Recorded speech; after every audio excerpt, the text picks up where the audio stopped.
God damn it. All right. God damn it. You know what's funny is when we were talking about the Yang thing, I did a Yang joke. I had a clip.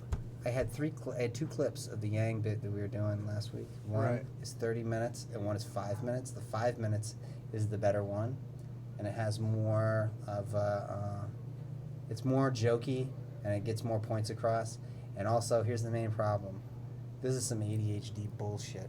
I was apparently, when we were talking about Yang, most of the time, a great Clicking deal. a pin, and it picked it up. It didn't just pick it up. It's fucking overpowering. Horrible. It's almost 30 minutes of that. That's hilarious. The things that this thing will randomly pick up is weird, and then the Fucking shit that helicopters. randomly drowns out. Mm-hmm. Fuck yeah. But I said the... Oh, yeah, so this is the other thing I wanted to talk about. The thing that I said on the Yang thing was I said, I did if he smokes a blunt on Rogan, I go, right now, he's kind of a mild 5. Yeah. He can move up to a spicier 4 if he goes on Rogan. And then she starts trying to have an honest debate with me, and then I go, dude, then I start going off. I'll post the actual argument, and I actually said Dave Chappelle's a sellout and all this shit. One cool thing about Andrew Yang is that when that whole Shane Gillis bullshit was going down, he was like, I'm down to talk to him and, work this out, see where he was coming from. That's how Dave Chappelle probably got. That's probably how he got a lot of his celebrity endorsements, dude, because I'll bet you, and then Norm Macdonald too. Because I think a lot of celebrities, especially ones that are like middle-aged and shit or getting older, are starting to fucking hate everybody getting offended just as much as comedians are. Yeah, but they go so far, because I bet you this is what he said. Dave Chappelle, I bet you if you really ask him, because people go, why would you pick that guy? So anybody really cornered him, I'll bet you he'd say, he really liked my Chinese guy bit on Sticks and Stones. Like, he thought it was funny. I like that. I like that about him. He's got a decent sense of humor. Dude, Bernie liked every bit. Fuck, I bet you could tell Jew jokes. I bet you Bernie's got a whole pocket full of Jew jokes. Oh, for sure. Bernie's got a swastika tattooed on his lower back, dude. But ironically? Yeah, it's just... He's like, I just did it for shock factor. I just did it to own the lips. Own the lips. Anytime they get too lippy. Too libby. Oh, God, did you watch that? Did you see at least the viral thing of the CNN thing? No. Fucking Elizabeth Warren sank your fucking campaign.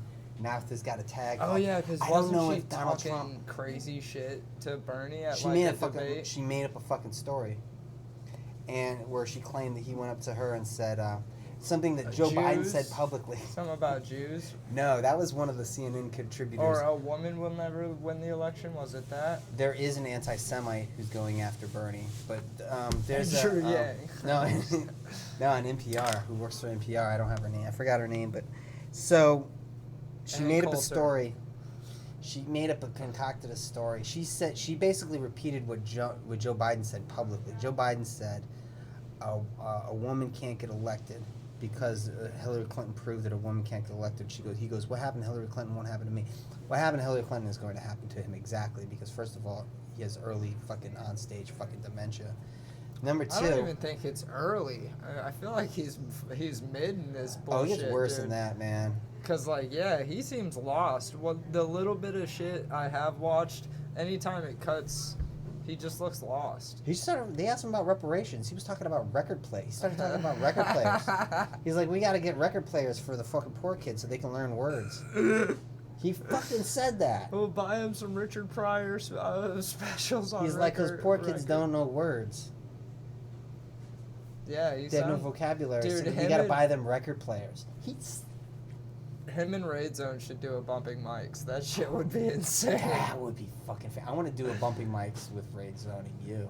That would be insane. Dude, that would be so one-sided. He'd never get his mic bumped. He'd just be like, oh God, I'll never forget. So we got any brothers in the house? There's just one. Did he do it in like a blackface voice? He was like, oh, we got some brothers in the house. Like it was bad. And like then, a soft R. Yeah, and then he was like, do you have you don't have a gun on you?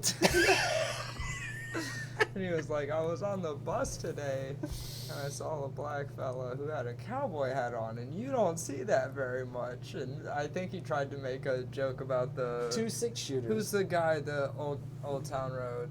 Lil Nas X. Oh, Lil Nas X? I think he tried to make a joke about that, and then he was just like, and then he had a gun, and then like pretty much after that, the dude just like put the big flashlight that you get when people run the light in his face, and he was like, get off the stage, Rage, you're being racist. And he was like, how am I being racist?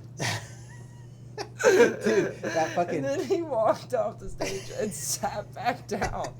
Like, he didn't even just leave. He stayed. And awkwardly watched. Yes. I was just like, dude, just give up. Yeah, fucking that Sabiedo rape poem guy was at the open mic Friday. And you can't call someone a Nazi unless you're Jewish guy? Yeah. And he's lying about his publication credits. Lying to those poor people. Luckily for him, they didn't carry their weight. Yeah. It was bad. He knew I was there. Contrived. He knew I was there, but there was a nice bar there where they had all these painting stuff, and I just sat in the book. There's a little nook in that little chair thing. Yeah. Like in the back, so I didn't see one single fucking performer. I just listened to them, and just so I could like judge them without being seen myself. It's very clever. Did you go up, or you just went? And Yeah, I did, but I was like 13. Or I did that thing about since he did his thing, I was like, I got a poem for you guys. did you hear my joke about 2020 yet? No. Okay. Oh, I saw it. You made some great jokes online. You made some really hindsight. It's 2020. Oh, that one. But like, I did it at Rebar and it worked at Rebar, but it didn't work that well at Noreen's or Huntridge. But it's 2020. That means the 2000s are 20 years old, Mm-hmm. and that just means rich middle-aged men don't think the 2000s are hot anymore. Oh yeah, I think the